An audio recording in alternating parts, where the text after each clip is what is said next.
So let's come back to you and media malfeasance.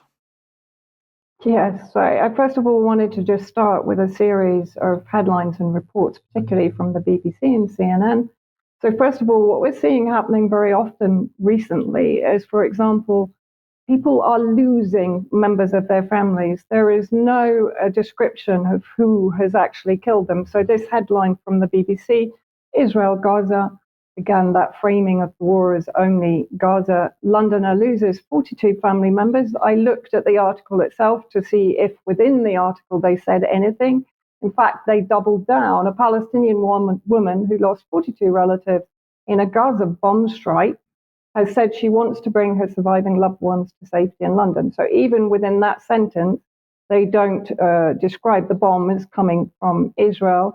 And then CNN, this was quite extraordinary. So the original headline that they put out, I mean, I'm laughing because it's just ridiculous. The video shows a man in military fatigues, so not an IOF officer, shooting mentally disabled Palestinian in the West Bank. The video is circulating if people want to watch it. They then changed the headline today, actually, when I went to find the article. Video shows Israeli soldier shooting mentally disabled Palestinian in West Bank.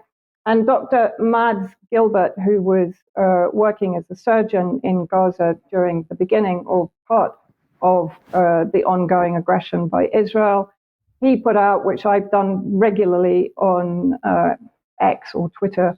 So he's saying basically the UN itself in its various flash reports, no names, not Israel.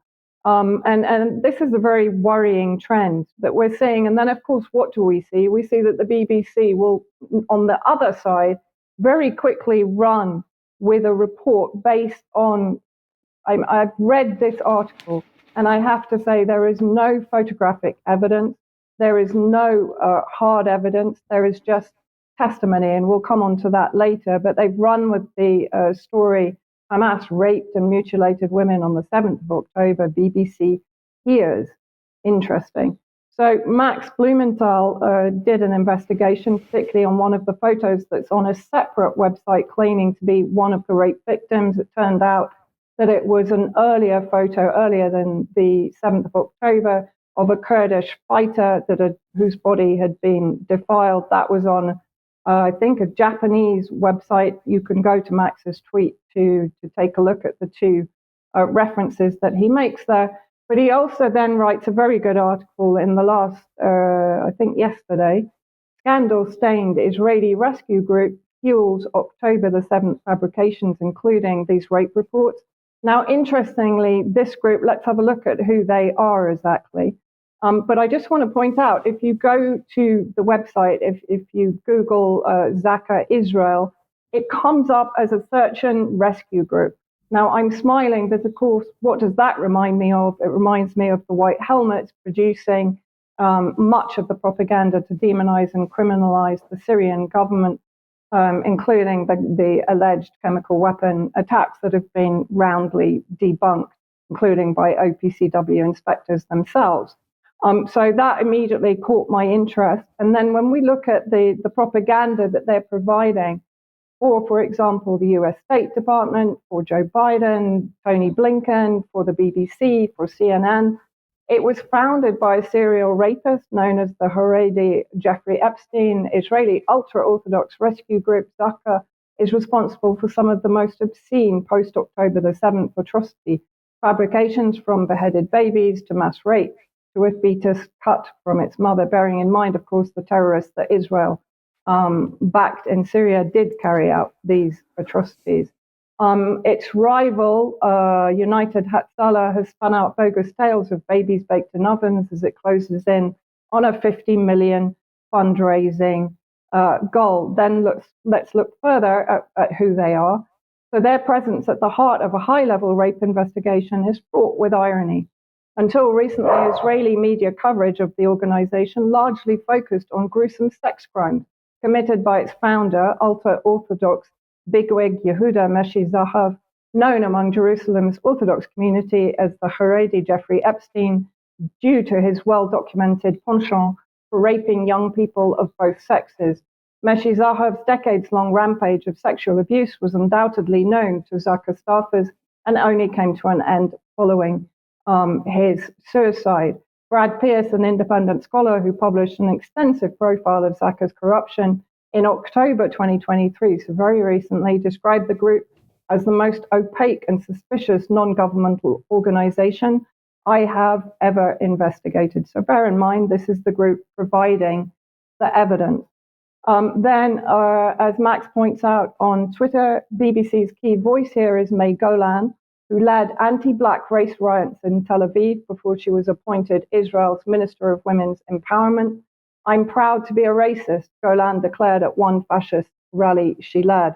So let's play the actual part of the interview with the BBC and then Golan at this rally. They were burned, they were without organs, they were butchered completely, they were slaughtered to the core. You had heads roaming around, you had breasts of women roaming around, and you know. I just wanted to focus a bit more on the practicalities of gathering.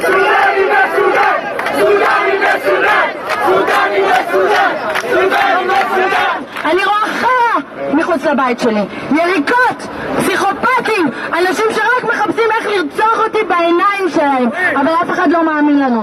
אנחנו גזענים כדי לרצות לשמור על החיים שלנו ועל השפיות שלנו. אז אני גאה בלהיות גזענית, אני גאה בלהיות גזענית.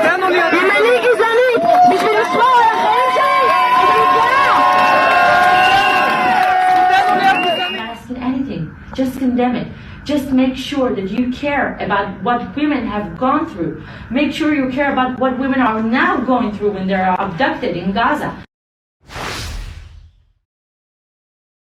And then let's have a look at the possibility of projection, of course. The instances of rape, particularly against, this is all from Israeli media, by the way. This isn't from any kind of opposition media. Cigarette burns, beatings, attempted sexual assaults, settlers and soldiers abused Palestinians, particularly children. 20% increase in reported sexual assaults in Israeli army in 2016. A third of Israeli soldiers were sexually harassed in 2021 report. We are all sexually harassed in the Israeli army almost on a daily basis. I don't have time to go into the specifics about particularly the child rape and abuse by the IOF forces against Palestinian child detainees, but it's available at the various NGOs that cover this type of thing, like DCI Palestine. Thank you, Vanessa.